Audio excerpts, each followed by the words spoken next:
In September 2025, Nvidia paid $5 billion for a piece of Intel.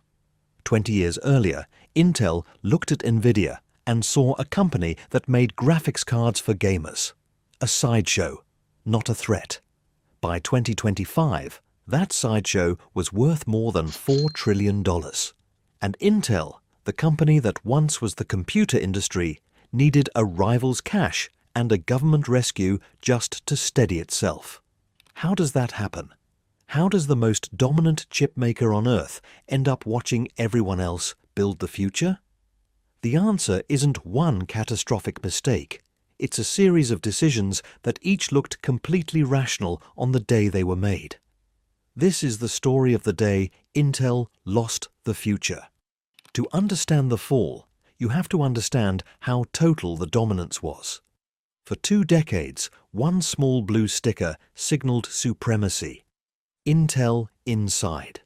If you bought a PC in the 1990s or early 2000s, it almost certainly ran an Intel chip. Intel invented the microprocessor, the entire brain of a computer condensed onto a single piece of silicon. Its x86 architecture became the foundation of nearly every Windows PC on the planet. Then it did something almost no component company ever pulls off. It built a consumer brand. That 1991 Intel Inside campaign made ordinary shoppers ask whether a laptop had Intel inside, even though most of them had no idea what a processor actually did. But the real weapon was manufacturing. Intel didn't just design chips. It built them in its own multi-billion-dollar factories, staying a generation ahead of the entire industry. By the mid-2000s, its chips powered most of the world's PCs and most of the world's servers. Wall Street treated it as untouchable. Inside the company, confidence hardened into something more dangerous: certainty. Because while Intel counted record profits, the next revolution wasn't starting in offices or data centers. It was starting in people's pockets. Early smartphones looked like toys. Tiny screens, terrible battery life, slow connections. Every serious executive in tech saw them as accessories, not computers. Intel saw them the same way. Why would anyone trade a powerful PC for a handheld gadget? That question was about to cost Intel the largest computing market in human history. Around 2005, Apple came calling. Steve Jobs wanted to build a phone that was really a computer, and he needed a processor small enough and efficient enough to live in your hand. Apple had just switched its Macs to Intel chips. The relationship was warm.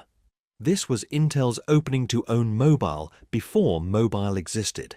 Intel said no, not for technical reasons, for a spreadsheet reason.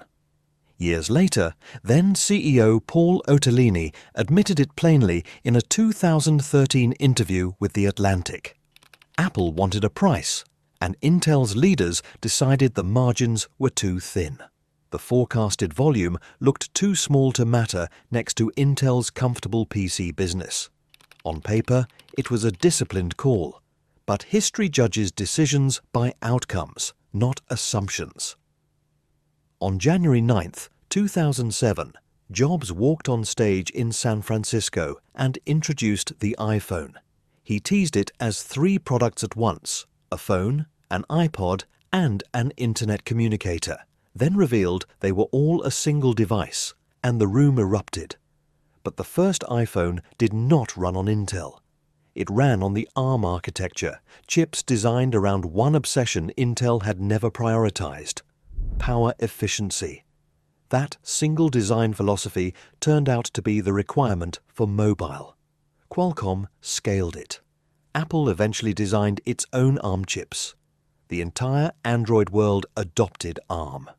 Within a few years, billions of smartphones were shipping every year, and almost none of them contained an Intel processor. Intel had won the computer.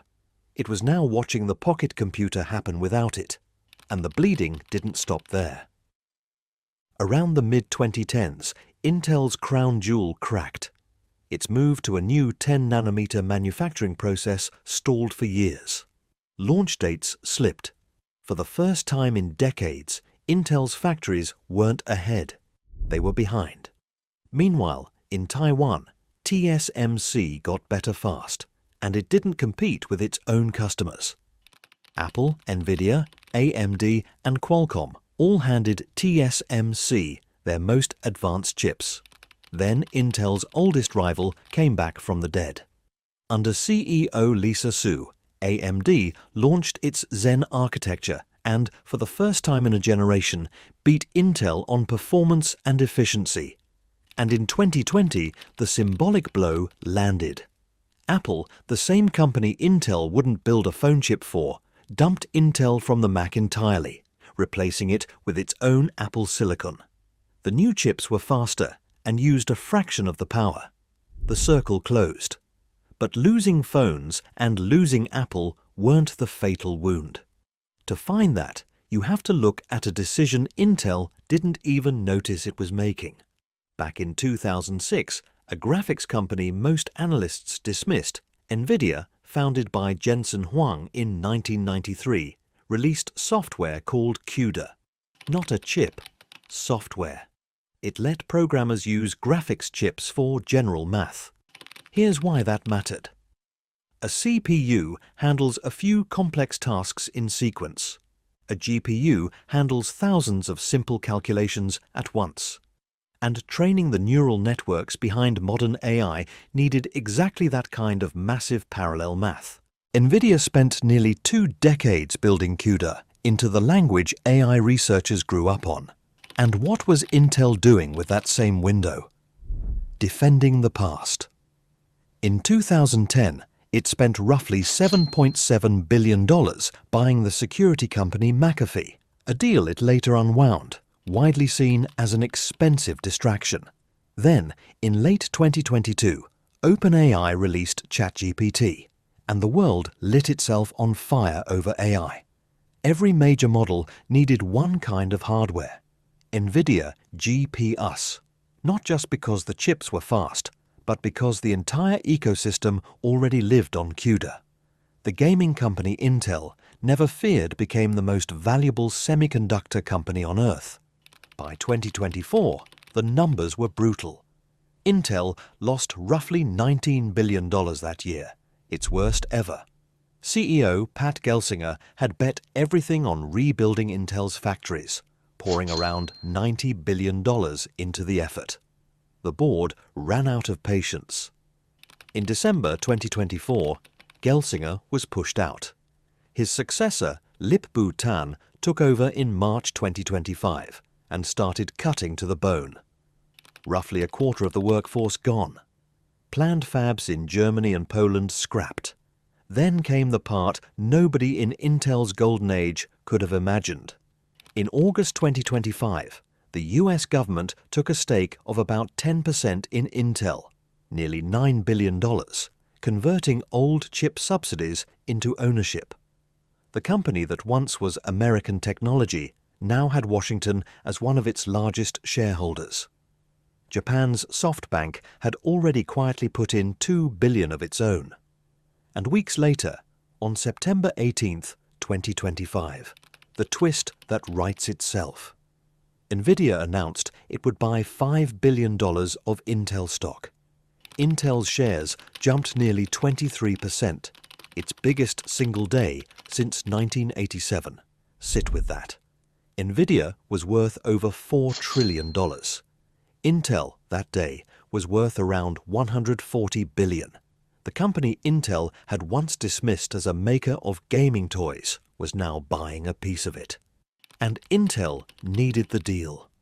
So did Intel lose the future? Not exactly. It still ships chips in millions of machines. Its factories still hold some of the most advanced manufacturing on the planet, and its new 18A process is finally shipping in its Panther Lake chips, even if real outside customers for those factories remain thin. But the real lesson isn't that Intel failed.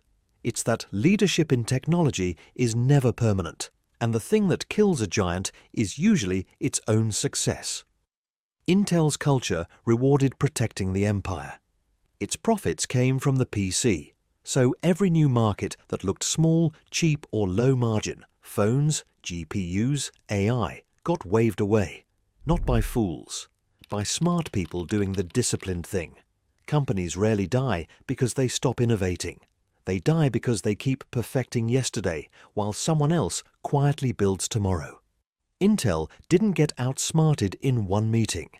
It got outlasted by a bet Nvidia placed in 2006 and never stopped making. Which raises the harder question, the one every dominant company should be terrified of right now.